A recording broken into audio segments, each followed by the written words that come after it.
Okay, so up until now, I've been talking about iPad Pro on this channel a lot. I've talked about how iPad has really helped me boost my productivity when on the go and creates a perfect portable workstation for me, especially when used with Magic Keyboard and Apple Pencil Pro. However, there are areas where iPad doesn't perform as well. And some of these areas include tasks that are so basic that a laptop was able to deliver those about a decade ago. So if you're considering to get an iPad or have an iPad, but you don't know where to position it within your workflow, then it's good to bear these points in mind because otherwise you just end up being frustrated with the device. Okay, the first area of frustration for me has been file management, and it's very disappointing because with iPadOS 26, if there was one feature that Apple highlighted the most was the file management app. And genuinely, I was very excited about it. If a brand is positioning a tablet as a portable workstation solution, then file management sits within the core of that. If you don't have a good file management, you can't do multitasking. You can't do certain tasks at all. For example, just attaching documents to an email or just sharing your media files to your clients. These things can't be done. And you always have to struggle with different ways and solutions to get it done. So for me, the file management is core feature of any portable device that has been positioned as a portable workstation solution. So I use iPad quite a lot for my day-to-day job, for my content, for my personal life. And if there's one area which I feel reluctant or feel nervous about when using it, is the file management app. And a good example is how File app integrates with other cloud storage. So I don't use iCloud for everything. I have OneDrive for my professional work. I have Google Drive for my content. I use Dropbox for my personal documents. So I don't just use iCloud. I have other cloud storage. So on a laptop or any other device, whether it's Mac Studio or MacBook or any Windows laptop, your Files app is easily able to integrate with these cloud storage. So it feels like it's part of your SSD, if that makes sense. You can easily access files, you can easily edit files. You don't have to go to browser to access these cloud storage. And that's exactly how iPad was initially designed in terms of how it's supposed to work. And that's how it's been positioned in the UI.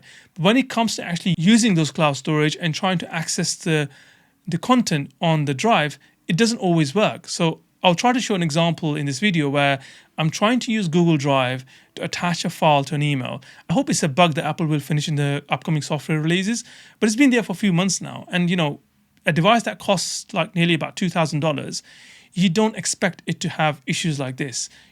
If I would have paid $200, $300 for this device, then I would say, okay, fine, it's low priced and I expect it not to perform. But the most premium iPad has this feature. It's not good. And the second area of frustration for me is the browser. It's 2026, iPadOS 26. We've come a long way. And we still are not able to use the browser as you would use on your desktop. I do use a browser a lot on iPad. I do a lot of, research. I do maybe a lot of shopping. Just random browsing, light touch browsing is fine. But when it comes to more sort of official work, for example, I have to go on a government site and have to upload a document, filing my text documents as an example. I can't rely on my iPad for that. It is not able to attach documents correctly. Even if it does, I can't get a preview. Sometimes the forms, they don't scroll correctly. Even if I use Chrome, Safari, Microsoft Edge, doesn't matter. Every browser struggled for me. Most of the websites, they work fine. But there are websites which are like government websites or like booking holidays, booking tickets. I usually just use my laptop for that purpose because there are instances where iPad just fails. I was on a Virgin Atlantic website the other day and I was trying to book a ticket. And, it's that form that I had to fill in. And, trying to go through the form and scroll down, it wouldn't. And I was trying to touch the screen, trying to use my trackpad, it wouldn't work.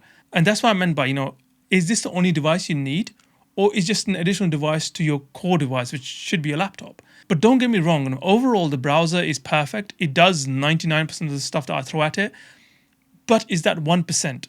And that 1% causes me the frustration. And that's probably the most important thing I'm trying to get done at that particular time where the device lets me down. And it's not only the compatibility of the browser on certain websites, it's also that a lot of websites still recognize iPad's browser as a tablet browser or a mobile browser. Even if I forced to load the website with desktop version, it still wouldn't work. And, if I have to use iPad as my only device and I'm not taking my laptop with me, I expect the browser to, behave like a laptop browser. Because if it doesn't, then I can't use a lot of the features that those browsers are able to offer us. We can't use many extensions on those browsers because it's still a mobile browser, a tablet browser. So this is where Apple needs to kind of think about, how do we get the file apps to perform better? How do you make it more mainstream like many laptops can do? And these are not the features I'm asking for that will replace my laptop. And I'm certainly not in the camp of where, iPad is now going to replace my laptop. I don't want that to happen. I'm happy with iPad being an iPad, but it needs to perform and needs to deliver on the things that it's supposed to deliver. Okay, the third area of frustration for me is multitasking. And yes, iPadOS 26 has done a great deal in terms of making this device, work better, more efficiently. You're able to do more than one thing at a time. Definitely, yes. But it's just the end-to-end experience.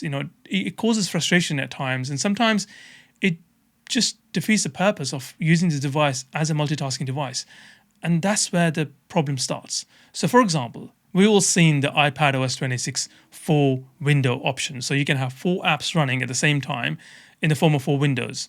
And with this option, you can actually use 4 of these apps simultaneously.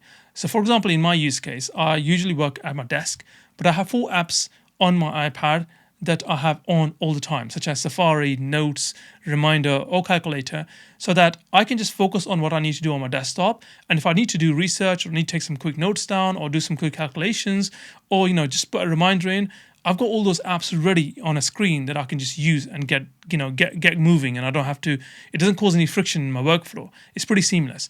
So fantastic, works great. But as soon as I'm done with that and I go back to my iPad being an iPad, and then I turn on like Safari and I just want to use Safari, and as soon as I click on Safari, it will actually open the 4 grid. And I don't want that. But now when I want to expand Safari, use only Safari, it has completely removed those 4 grids. And it's a mess because every time I have to go back to my desk now, I have to rearrange those apps. What I would have preferred is that if you had 4 grid option, you can save that. Even if it's saved it in the background as a completely different window. So when you go and use Safari standalone on its own, it should be turned on as a separate window rather than, breaking your multi-grid app, if that makes sense. For example, on a Samsung Galaxy Fold 7 that I've been using for the past few months, and it's definitely one of the best multitasking devices I've come across, there's an option for you to save that grid or save multiple apps that you open at the same time on the screen as presets. So you can go back to it, and as soon as you click on the preset, it actually opens up all those apps in the same way that you had closed that window, that screen. But on iPad, it doesn't work that way. And if you wanted to turn on, let's say I had on a Samsung Galaxy Fold 7, I had 4 apps on. One of them is Chrome browser. But if I close that preset or close those 4 apps, then I go into Chrome and use Chrome on its own, it wouldn't change that preset. It will keep that preset as it is. So when I have to go back to the 4 grids, or those 4 apps or 3 apps, whatever, I can just click on that option and that's it. Is there, it's ready for me. I know iPad doesn't have these preset options, but they do have multitasking, so when you keep these apps in the background, they stay as 4 apps or they stay as 3 apps. But as soon as I want to use one of those apps, it breaks that grid, it breaks that structure. And this is where I mean by, I don't have time to keep doing these things. If I want to use iPad in a particular way, in a particular scenario, then it needs to work that way in that scenario. Otherwise, I can't use my iPad that way. And that's probably why sometimes I don't even bother using my iPad, because if I've been using my iPad, for example, as a multitasking device, and then I've gone back to using it as an iPad and remove those grids, as I just mentioned before, then I go back to my desk and start using my iPad the way I wanted to use in the first instance as 4 grids, I have to rearrange everything. It just means I have to spend more time on it, which I don't have. So this is where multitasking doesn't really work on iPad. It works if you want to use iPad, for a short period of time, use a couple of apps at the same time, and then put it back to how it was, then okay. But I think it feels like Apple hasn't finished a job here. I think they need to do a bit more. And it's true for everything that I mentioned here, file management, browser, and now this multitasking. It feels like Apple is rushing through these features and they're not complete yet. There are still areas of frustration and areas of concern for me. And that's why, I don't take my iPad with me when I'm going on a 2 weeks trip on a business trip somewhere. I'm not confident enough to take only my iPad with me. I have to take my laptop, and iPad will just stay at home. So yeah, so those were the three key areas where I think iPad is still lacking a lot and does cause a lot of frustration. So if you're thinking of getting an iPad, or you have an iPad and you want to use your iPad in a particular use case, just bear these 3 points in mind, because I don't want you to get frustrated with your iPad. Use your iPad how it's supposed to be used. And if you haven't watched my other video on how I actually use my iPad, I strongly recommend you do. I'll leave the link to that video somewhere on the screen here. So if you see that pop up, click on that and go and watch it. It's definitely worth spending some time understanding, what iPad is good at. And so that when you are getting an iPad or using an iPad in a certain way, you're getting best out of this device. And that was the purpose of me creating this video. So hopefully this video has been helpful. And if it has, make sure you like and subscribe. And I'll see you in the next one.